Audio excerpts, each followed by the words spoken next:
y es bueno y es motivador que también se dé en Viña del Mar, nuestra casa al fin y al cabo. Ahora, partir haciendo dos puntos. El primero de ellos es que la crisis de confianza no ha tocado todo. Ha tocado la política, ¿cierto? Ha tocado el mundo empresarial, ha tocado organizaciones sociales, etc. Pero no ha tocado un organismo. Yo creo que hay que traerlo a colación y hay que aprender de ello, que es Bomberos de Chile. Bomberos de Chile, la institución que invariablemente, encuesta tras encuesta, independiente de todo el devenir de escándalos que ha habido, permanece invicto con un 98-99% en todas las encuestas. ¿Qué tenemos que aprender de ello? Mucho. Es una organización con una entrega demasiada. Y, por ejemplo, el otro día conversaba con el comandante Enzo Gagliardo y me comentaba, cuando me llama una vecina de Valparaíso para bajar un perrito, un gato o un árbol, nosotros vamos. A veces los bomberos, los recién llegados dicen, pero ¿para qué vamos a ir a bajar un gato? ¿Vamos a ir a bajar un perrito? No, ese es nuestro deber. Ese es el sentido de entrega que la institución impone y que gratificantemente aceptan sus bienes. Ahora, el siguiente punto que quiero traer a colación es que efectivamente los medios de comunicación están ensuciados. Ensuciados, pasan, como decía bien el senador, lo que es bueno no es noticia. Pero esa es la punta del iceberg. Aquí tenemos un iceberg que es gigante de desconfianza en Chile, que tiene factores causales muy importantes y que los medios de comunicación son solamente la punta del iceberg que nos permite ver y explorar qué está sucediendo. Pero esto es mucho más profundo. Demasiado. Y en el ánimo de ser un poco más sistemático e ir ordenando tantas ideas que pueden ir surgiendo, quiero dividirlo en tres factores. Primero, factores basales. Segundo, factores desencadenantes. Y tercero, factores agravantes. Se dijo aquí adelante que somos un país altamente individualista, estoy totalmente de acuerdo.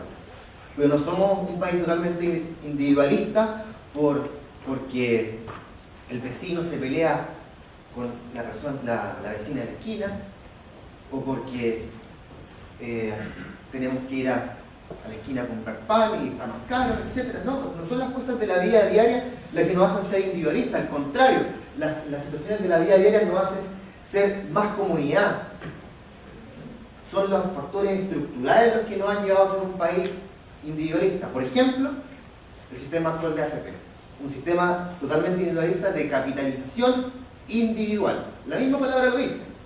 Un sistema de salud, yo soy médico, que privilegia que si tú tienes una enfermedad, tú te la bancas solito para superar tu enfermedad.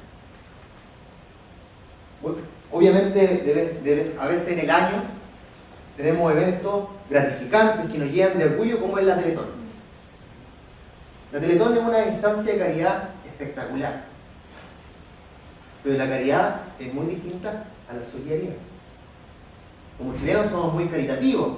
Por ejemplo, día a día aparece Fundación La Rosa, una ONG que hace un espectacular labor, pero que está al 3 y al 4, porque tiene que funcionar en base a la caridad, y no existe un rol del Estado al entregarle en una alianza público-privada dinero a ese tipo de instituciones.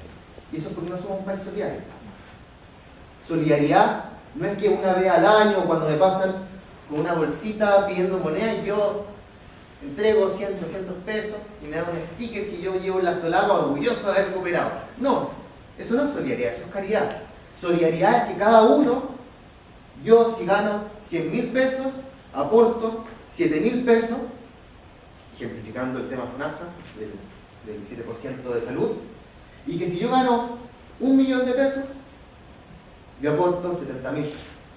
Pero a la hora de tener una necesidad determinada, es decir, yo me enfermo, la persona que aportó 7.000 pesos y la persona que aportó 70.000 pesos recibe de acuerdo a sus necesidades. Y eso no lo vemos en Chile. No lo vemos en Chile por el sistema AFP, no lo vemos en Chile por el sistema ISAPRE, que está tan cuestionado. No tenemos recursos de protección a diario, más de 80.000 recursos de protección en los tribunales de apelaciones, y que se han transformado en despilfarro de dinero.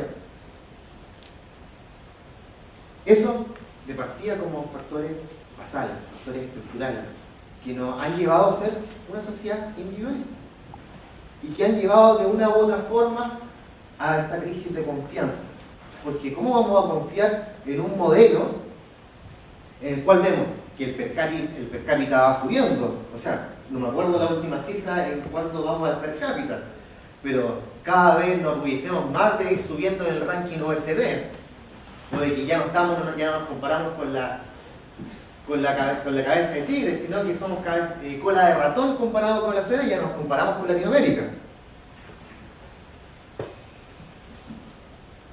Las personas tienen desconfianza de Chile porque no ven una correlación entre el avance, el desarrollo de nuestro país y lo que a diario ellos ven en su vida. Y es cosa de ir a la vuelta de la esquina, ir a la costa de Van Buren, es cosa de ir a la costa del Hospital Gustavo Fricke, donde personas esperan 6, 7, 8 horas. Los médicos no dan abasto, las enfermedades no dan abasto, y es por un modelo que está en crisis. Obviamente yo no me voy a referir tanto como el compañero aquí a lo que es educación. Yo desconozco tanto como él, pero sí conozco el sistema de salud. Y tenemos un sistema de salud perverso. Y la ONG han jugado un rol fundamental, sobre todo en salud. ONG como las agrupaciones de pacientes, por las cuales yo me saco el sombrero, por ejemplo, las enfermedades lisosomales, de la Tourette, los amigos de la Tourette, por ejemplo, una ONG que es de la quinta región que se llama Agrupación Vamos Florencia Topuez, que es de Quillota, y que juntan recursos para sacar a pacientes, a niños, adelante. ¿Pero dónde está el Estado? ¿Dónde está la solidaridad de todos los chilenos? No en el momento en que uno entrega 100 pesos, sino en el momento en que todos aportamos nuestro 7%. Tenemos un tope impositivo. Eso brevemente como factores estructurales. La sociedad altamente inequitativa, si los puede decir, por algo se nos llamamos Fundación Equidad, en la cual participo, porque estudiamos la inequidad en el país y cómo podemos ir superando la brecha. Ahora, factores desencadenantes. Efectivamente, esta situación pasada la hemos tenido por años. No es una cosa que, como le alegaban a la ministra de Salud el otro día, la deuda hospitalaria. La deuda hospitalaria viene hace decenas de años, décadas, incrementándose obviamente. No podemos achacarlo a los últimos años, pero sí han habido factores desencadenantes que han hecho que las personas se indignen, que son los casos de colusión que hemos visto en el último tiempo, los casos de financiamiento ilegal de la política, como el caso Laval, Soquimich, el caso Penta, que indignan, porque son esas mismas personas las que controlan el dinero de los factores estructurales que les comenté recién. Es decir, oigan, hemos tenido tanto tiempo, pero las personas ya no son las mismas de antes. Yo tengo un celular acá, que las personas que votaban a favor o en contra de la ley de pesca, yo lo puedo tuitear ahora mismo, y me van a retuitear 20, 30 personas. O por ejemplo, si es que un parlamentario, nosotros hemos estado haciendo lobby con respecto al Tratado Transpacífico de Asociación Económica, que va a imponer duras nuevas regulaciones en cuanto a empresas del Estado, cooperación público-privada, medicamentos, etc. Si yo publico eso, va a estar retuiteado, la gente está más empoderada, y eso también se ha vuelto un factor desencadenante de la indignación y la crisis de confianza. Eso es fundamental. Y finalmente, los factores agravantes, y también los vemos a diario. Por ejemplo, aquí estaba conversando delante con Cecilia, que es matrona, y surgió el tema de la ley de exclusividad universitaria. Para los que no sepan, de todas las carreras de la salud que se imparten en las universidades, solamente 3 son exclusivamente universitarias, que es medicina, química y farmacia y odontología. El resto pueden ser impartidas en institutos profesionales y centros de formación técnica. El año ya antepasado se impulsó un proyecto de ley que decía que todas las carreras universitarias fueran de exclusividad universitaria. Y los colegios profesionales, entidades que están encargadas de las profesiones en Chile, promovieron el proyecto de ley para que todas tuvieran exclusividad universitaria. ¿Qué pasó? El proyecto fracasó. Ante la indignación de cientos de profesionales del país que habían luchado, habían salido a las calles y habían hecho todo lo que estaba a su alcance para que este proyecto saliera adelante. ¿Cómo no va a haber desconfianza ante esas situaciones? Ante las situaciones en que uno como ciudadanía, uno como LG, uno como colegios profesionales se esfuerza al máximo para que un proyecto de ley determinado llegue a su fin y fracasa. ¿Y por qué? Uno se pregunta por qué. Porque fue incluso gracioso, porque el proyecto fue rechazado primero en la Cámara de Diputados, se aprobó en la Cámara en el Senado. Como hubo una discordancia, pasó a comisión mixta, se aprobó en la comisión mixta, volvió a la Cámara de Diputados y todos los parlamentarios con los cuales habíamos hecho lobby, que nos habíamos juntado, que habíamos intentado convencerlos y que habían comprometido su voto a favor, faltaron. No fueron. O sea, no sé si es que no se la habrán querido jugar, o quizás, pucha, me comprometí, pero realmente no es lo que pienso, y no fueron. No se pudo, no alcanzó voto, se rechazó, y ahora tenemos que esperar un año para representarla, y no ha habido ninguna voluntad desde el gobierno para el proyecto de ley. Un ejemplo claro. Otro ejemplo que también es agravante. Hace unos años tenemos la ley 20.500, que es la ley de participación ciudadana, que ha sido un gran elemento para la ONG. Más que un gran avance, porque gran elemento tiene algunas cosas. Pero por ejemplo, la primera semana de enero fue el lanzamiento del informe anual de participación ciudadana que lo hace la CGGO, que estuvo a cargo del ministro Marcelo Díaz, que fue al lado de la Moneda, en el edificio Bicentenario. Y impresionó algo, y que realmente me indignó en su momento. Estaba lleno de ONGs, es verdad. Un auditorio el doble de grande que este, con ONGs que venían de todo Chile. Pero ¿saben quiénes estaban adelante?